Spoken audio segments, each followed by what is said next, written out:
বঙ্গোপসাগরের গভীর নিম্নচাপের প্রভাবে উপকূলীয় জেলাগুলোর নিম্নাঞ্চল প্লাবিত। অস্বাভাবিক জোয়ারে ভোলায় 20টি গ্রাম তলিয়ে গেছে।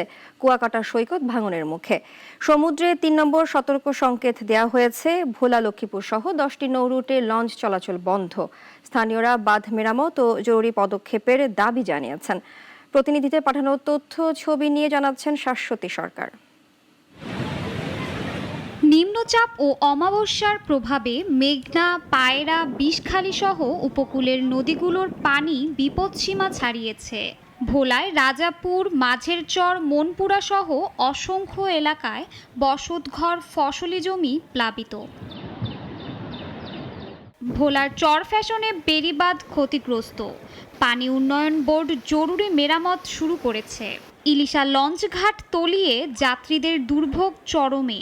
জোয়ার পানি আমাকে চুলা চাকরি সব ডুবে গেছে, এমনকি সব ভাসে যাইতেছে। এখানে জোয়ারের পানিতে আমাদের ঘরদুয়ার সব ডুবে গেছে। একটু বেশি হইলে দেখা গেছে বেড়িবাঁধ সুইটা বলা প্রায় তলে যাওয়ার সম্ভাবনা থাকে আর কি। ব্লকগুলো যদি একটু উঁচা করে দেয় তাহলে কিন্তু আমাদের এই পানির সম্মুখীন আমরা হই না। পানি উন্নয়ন বোর্ডের তত্ত্বাবধায়ক প্রকৌশলী মোহাম্মদ হাসানুজ্জামান জানান, মেঘনার পানি তজুমদ্দিনে বিপদসীমার 147 সেন্টিমিটার উপরে। কুয়াকাটায় জিও টিউব দিয়ে ভাঙন প্রতিরোধের কাজ শুরু হয়েছে। খেজুরগাছিয়াতে আমাদের বেড়িবাঁধ যেটা ক্ষতিগ্রস্ত হয়েছে ওইটা ঠিকাদার নিয়োগ করা আছে, ওরাই এটা মেরামত করতেছে। কুয়াকাটায় উত্তাল ঢেউয়ে সৈকতের সৌন্দর্য হুমকির মুখে। শনিবার সকালে স্থানীয়রা কুয়াকাটা বাঁচাও মানববন্ধন করেছে। সরকারের উদাসীনতার অভিযোগ তুলেছে।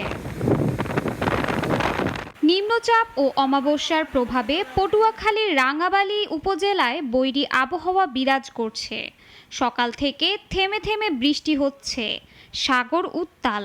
নদ নদীর পানি স্বাভাবিকের তুলনায় প্রায় 3 ফুট বৃদ্ধি পেয়ে ভাঙা বেড়িবাঁধের অংশ দিয়ে লোকালয়ে ঢুকছে। এছাড়া কক্সবাজারের টেকনাফে মেরিন ড্রাইভের 2.5 কিলোমিটার রাস্তা ভাঙনের মুখে। কুতুবদিয়ায় ভাঙা বাঁধ দিয়ে সাগরের পানি লোকালয়ে ঢুকছে। শান্তিবাজার তাবালের চর সড়ক ক্ষতিগ্রস্ত। শাশ্বতী সরকার, নাগরিক।